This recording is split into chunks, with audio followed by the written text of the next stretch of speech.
लोकसभा में अविश्वास प्रस्ताव पर चर्चा जारी। आज केंद्रीय गृह मंत्री अमित शाह हस्तक्षेप भाषण देंगे और विपक्ष की ओर से लगाए गए आरोपों पर जवाब देंगे। वहीं राहुल गांधी को मंगलवार को सदन में नहीं बोले और आज राजस्थान में उनका कार्यक्रम है, जिसके चलते अब गुरुवार को सदन में बोलेंगे राहुल। उधर ऐसा माना जा रहा है कि पीएम मोदी अविश्वास प्रस्ताव पर चर्चा का जवाब देने के लिए 10 अगस्त को बोल सकते हैं। इससे पहले मंगलवार को सुबह 11 बजे लोकसभा की कार्यवाही शुरू होते ही 12 बजे तक स्थगित कर दी गई थी, जिसके बाद फिर से चर्चा शुरू हुई। मंगलवार को लोकसभा में अविश्वास प्रस्ताव पर चर्चा हुई। कांग्रेस सांसद गौरव गोगोई ने चर्चा की शुरुआत की। इस दौरान उन्होंने मणिपुर हिंसा से लेकर विदेश नीति तक के मुद्दे पर केंद्र सरकार को घेरा।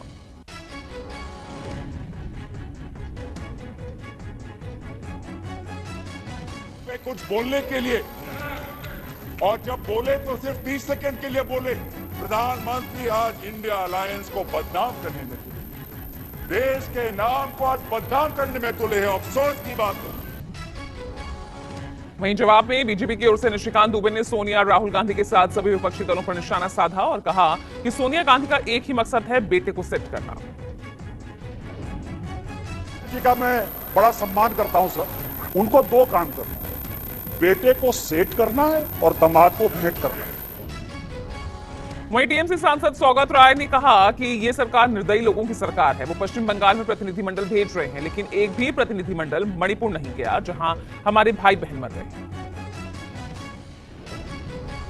एनसीपी सांसद सुप्रिया सुले ने मणिपुर के सीएम के इस्तीफे की मांग की और कहा कि दंगा, हत्या और बलात्कार के 10,000 मामले आए हैं। क्या हम इतने असंवेदनशील हो गए हैं? इस सरकार की यही समस्या है। वहीं सपा सांसद डिंपल यादव ने मणिपुर की घटना का जिक्र करते हुए इसे बेहद संवेदनशील बताया और कहा कि यह अहंकारी सरकार है, ये पूरी तरह से मानवाधिकार का उल्लंघन था। उधर लोकसभा में अविश्वास प्रस्ताव पर बहस के दौरान केंद्रीय मंत्री किरेन रिजिजू ने कहा कि गठबंधन को इंडिया नाम देने से कुछ नहीं होगा, जबकि ये वास्तव में भारत के खिलाफ काम कर रहे हैं। बीजेपी आज भ्रष्टाचार, परिवारवाद, क्विट इंडिया की वर्षगांठ के मौके पर अपने सभी सांसदों को संसद भवन में महात्मा गांधी की मूर्ति के सामने एकत्रित होने का निर्देश दिया। आज ही के दिन 9 अगस्त 1942 को भारत छोड़ो आंदोलन की शुरुआत हुई थी और इसकी वर्षगांठ के मौके पर राज्यसभा और लोकसभा के सभी बीजेपी सांसद संसद परिसर में आज एकत्रित होंगे। बीजेपी सांसद आज सुबह 9:30 बजे संसद परिसर में गांधी मूर्ति के पास इकट्ठा होकर प्रदर्शन करेंगे। इसमें करप्शन क्विट इंडिया, तुष्टीकरण क्विट इंडिया जैसे नारे लगाए जाएंगे। वहीं सुबह 9:30 बजे केंद्र सरकार की कैबिनेट की मीटिंग भी होगी, जिसमें कई महत्वपूर्ण प्रस्तावों पर सरकार मुहर लगा सकती है।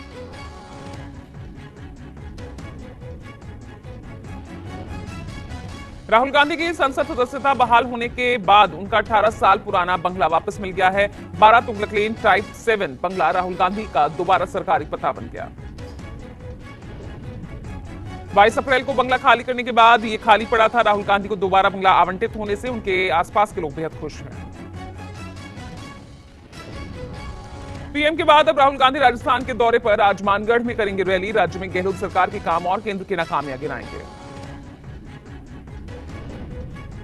कांग्रेस ने आदिवासी दिवस के मौके पर राहुल गांधी की जनसभा रखी है। रैली राजस्थान और गुजरात की सीमा पर स्थित आदिवासी बहुल जिले में होगी, जिससे एक बड़ा संदेश देने की कोशिश की जा रही है।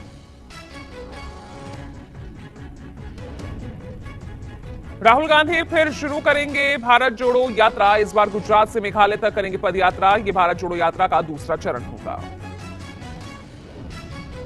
अपनी पदयात्रा में वो गुजरात से शुरू होकर पूर्वोत्तर राज्य मेघालय तक पैदल चलने वाले हैं। प्रमुख कांग्रेस नेता पश्चिमी राज्य के विभिन्न हिस्सों में मार्च का नेतृत्व करेंगे। हालांकि अब दूसरे चरण के नए रूट और उससे जुड़ी तारीखों के बारे में अभी तक आधिकारिक रूप से जानकारी नहीं दी गई है। पिछले साल 7 सितंबर को कन्याकुमारी में शुरू हुई भारत जोड़ो यात्रा में राहुल गांधी 12 राज्यों और 2 केंद्र शासित प्रदेशों से होते हुए 130 से ज्यादा दिनों में करीब 4000 किलोमीटर चल लेते हैं। प्रधानमंत्री मोदी के एनडीए सांसदों के मिलने का सिलसिला जारी है। पीएम ने दिल्ली में राजस्थान के 28 एनडीए सांसदों से गरवी गुजरात भवन में मुलाकात की। इस बैठक में केंद्रीय मंत्री राजनाथ सिंह और अर्जुन राम मेघवाल और भारतीय जनता पार्टी के राष्ट्रीय अध्यक्ष जेपी नड्डा मौजूद रहे।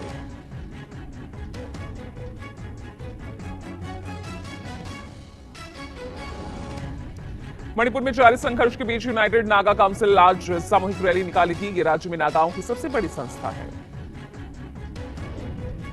यूएनसी ने एक बयान में कहा कि आज सुबह 10 बजे से तामगिलांग, सेनापति, उखरुल और चंदेल जिलों में जो जिला मुख्यालय हैं, यहां पर रैलियां आयोजित की जाएंगी। कुकी उग्रवादियों की मदद करने के आरोप में असम राइफल्स के खिलाफ मणिपुर पुलिस के फोगाक चाओ पुलिस स्टेशन के प्रभारी अधिकारी ने एफआईआर दर्ज की है। मणिपुर पुलिस ने आरोप लगाया था कि असम राइफल्स ने विष्णुपुर जिले में क्वाक्ता गोथोल मार्ग पर पुलिस वाहनों को रोका था, जब राज्य पुलिस कुकी उग्रवादियों की तलाश में फोलजंग रोड की ओर बढ़ रही थी। पुलिस का दावा है कि असम राइफल्स के ऐसे एरोगेंट व्यवहार के चलते कुकी उग्रवादी अपने सेफ जोन में आराम से घूम रहे हैं।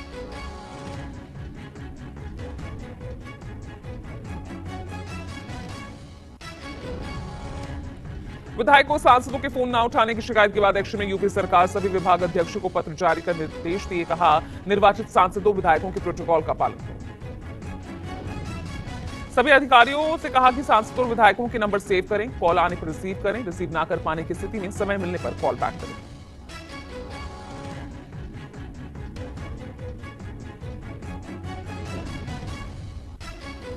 आजादी के अमृत महोत्सव को यादगार बनाने के लिए आज एक और अभियान की शुरुआत की जाएगी, जिसे मेरी माटी मेरा देश नाम दिया गया है। इस अभियान का उद्देश्य उन बहादुर स्वतंत्रता सेनानियों और वीरों का सम्मान करना है जिन्होंने देश के लिए अपना जीवन बलिदान कर दिया।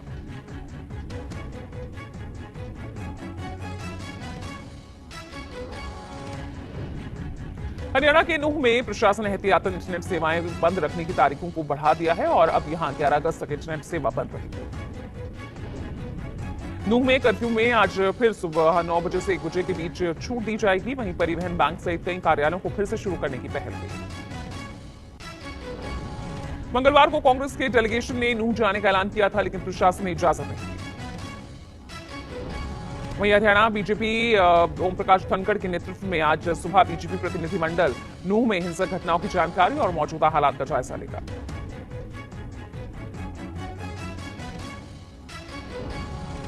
बंगाल में फिर हिंसा की आशंका, पंचायत बोर्ड गठन को लेकर कई इलाकों में लगी धारा 144। बोर्ड गठन से पहले एक बार फिर अशांति की आशंका, भागंड 2 प्रखंड की सभी पंचायतों में बोर्ड का गठन आज होगा।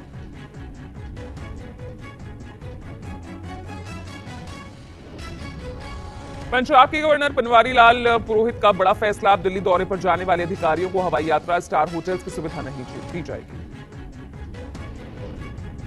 चंडीगढ़ प्रशासन को दिए गए एक आदेश में राज्यपाल पंजाब बनवारी लाल पुरोहित ने दिल्ली दौरे पर जाने वाले अधिकारियों के लिए हवाई यात्रा या स्टार होटल्स में ठहरने पर रोक लगा दी है। सलाहकार को लिखे पत्र में कहा गया, जिम्मेदार अधिकारी होने के नाते यह हमारा नैतिक कर्तव्य है कि सार्वजनिक धन की बर्बादी ना हो और फिजूल खर्ची किसी भी कीमत पर बर्दाश्त न की जाए। दिल्ली सरकार ने दिल्ली विधानसभा का सत्र बुलाया। 16 और 17 अगस्त को बुलाया गया सत्र। दिल्ली सर्विस बिल संसद में पास होने के बाद यह पहला सत्र होगा। चुनावी तैयारियों में लगी बीजेपी, मध्य प्रदेश में पार्टी 5 रथ यात्राएं करेंगी शुरू।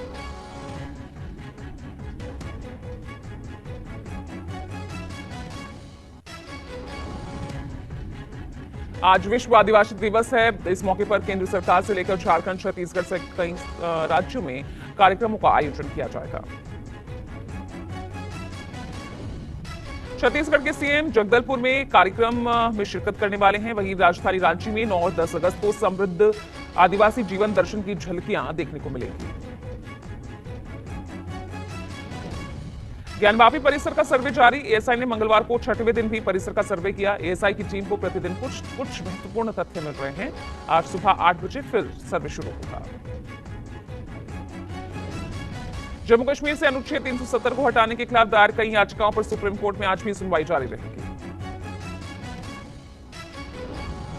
वहीं सुप्रीम कोर्ट बिल्किस बानो के दोषियों की रिहाई के खिलाफ दायर विभिन्न याचिकाओं पर भी सुनवाई करेगा। बिल्किस की ओर से कहा गया कि यह जल्दबाजी में लिया गया फैसला है। उधर दिल्ली दंगा में आरोपी उमर खालिद की ओर से दायर जमानत याचिका पर सुप्रीम कोर्ट आज सुनवाई करेगा। उमर खालिद पर दंगों के दौरान गैरकानूनी गतिविधियों में शामिल होने का आरोप है। जम्मू कश्मीर पुलिस को बड़ी कामयाबी मिली। उत्तरी कश्मीर के केहनुसा बांदीपोरा में चेकिंग के दौरान टीआरएफ संगठन के एक आतंकी सहयोगी को एक हथगोले के साथ पुलिस ने गिरफ्तार किया। कानपुर यूपी पुलिस ने बड़ी कार्रवाई करते हुए गैंगस्टर सुंदर भाटी की 3.5 करोड़ की संपत्ति कुर्क की।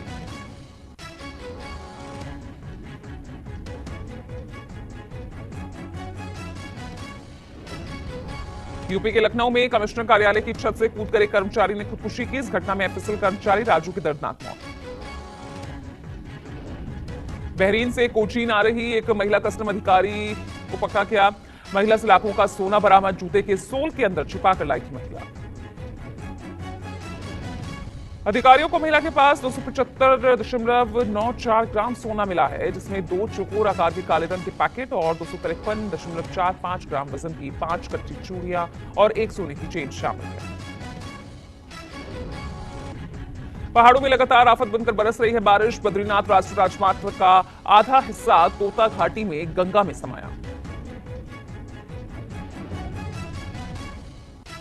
अब ये रास्ता कब तक खुलेगा साफ नहीं है। फिलहाल प्रशासन की टीम मशीनों से लगातार सड़कों पर गिर रहे मलबे को हटाने के काम में जुटी। ग्रामीण और पर्यटन क्षेत्र के नाले भी उफान पर है, जिससे जान माल का नुकसान हो गया। उफनाते नालों से टूरिस्ट कैंप तबाह हो गए। हल्द्वानी में 3 घंटे की मूसलाधार बरसात ने शहर में मचाया तांडव। जगह जगह जलभराव और बरसाती नहर ओवरफ्लो होने से कई जगहों पर लोगों के घरों में पानी घुस गया। बारिश से काठगोदाम के कलसिया नाले में आया उफान। 2 मकान क्षतिग्रस्त। जानकारी मिलने पर पहुंची टीम ने वहां फंसे करीब 150 लोगों को बचाया।